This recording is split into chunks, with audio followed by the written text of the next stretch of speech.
Baik, Assalamualaikum warahmatullahi wabarakatuh. Kali ini saya akan kembali membahas mengenai soal olim ya, dan bertopik polinomial.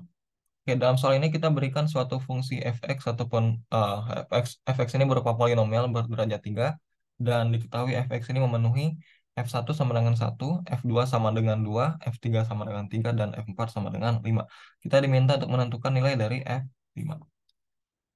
Oke, jadi karena fx ini berbentuk polinomial berderajat 3, fx ini akan berbentuk seperti ini. Fx sama dengan ax pangkat 3 plus bx kuadrat plus cx plus d. Kira-kira seperti ini ya. Nah, di sini kita lihat suatu pola yang unik. Kalau f1 sama dengan 1, f2 sama dengan 2, dan f3 sama dengan 3. Oke, dalam hal ini untuk x sama dengan 1, 2, dan 3 berlaku fx sama dengan x, atau bisa kita tulis juga menjadi fx minus x sama dengan 0. Nah, dari sini kita bisa definisikan suatu polinomial yang baru. Definisikan suatu polinomial yang baru, yaitu gx sama dengan fx minus x. Nah, perhatikan karena fx ini polinomial berderajat 3, dan ini perubahan yang kita lakukan adalah tinggal kurangin fx sama x, artinya gx juga polinomial berderajat 3.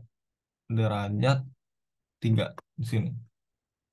Nah, karena gx sama dengan fx minus x, akibatnya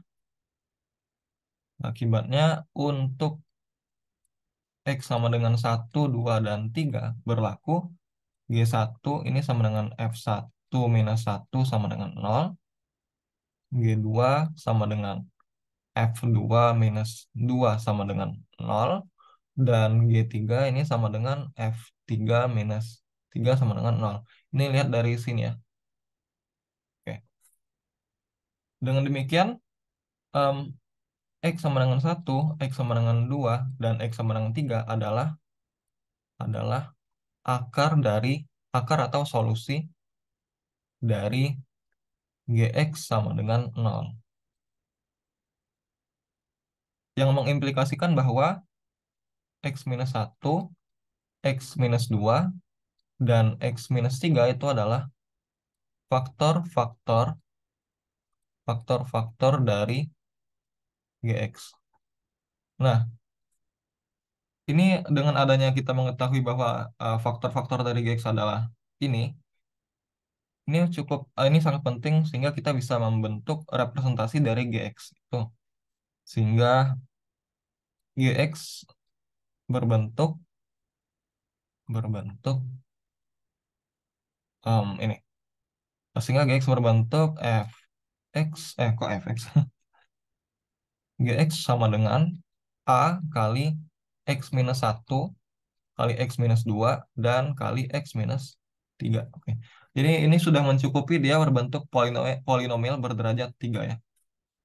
Nah, dan A ini adalah suatu koefisien dari X pangkat 3 yang nanti akan kita cari.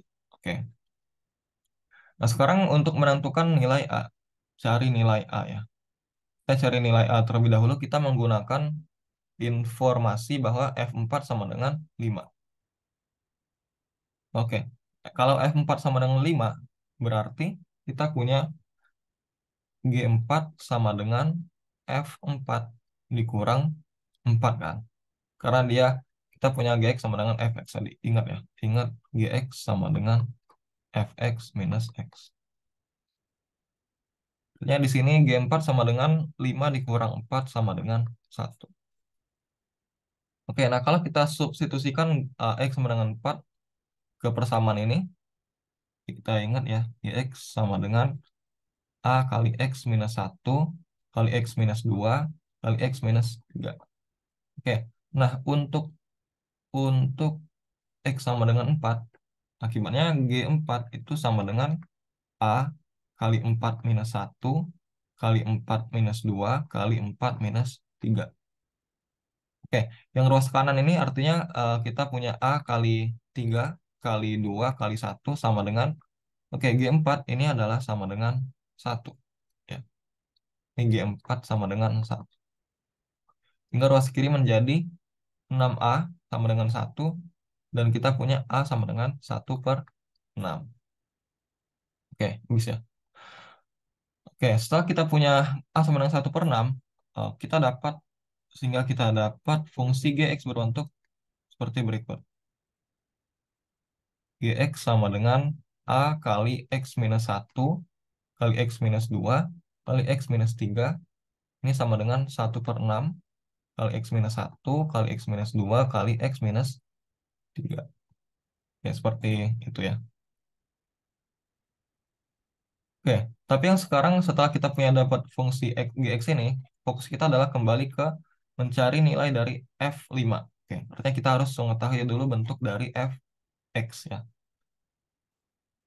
Oke, karena kita ingat Gx sama dengan Fx minus X, ini ekuivalen dengan Fx sama dengan Gx plus X ya. Sehingga bentuk dari Fx adalah Fx itu sama dengan 1/6 kali X minus 1 kali X minus 2 kali X minus 3 plus X. Oke, ini memenuhi yang dia berorder 3. Jadi, F5 bisa kita dapatkan dengan mensubstitusi X sama dengan 5. F5 ini sama dengan 1/6 kali 5 minus 1 kali 5 minus 2 kali 5 minus 3 plus 5. Ini sama dengan berapa nih? 1/6 kali 4 kali 3 kali 2 plus 5. Ini sama dengan 4 plus 5 sama dengan 9 ya. Oke. Jadi F5 sama dengan 9. Oke, segitu dulu untuk pembahasan hari ini. Semoga bisa dipahami dengan baik materinya. Saya tutup. Wassalamualaikum warahmatullahi wabarakatuh.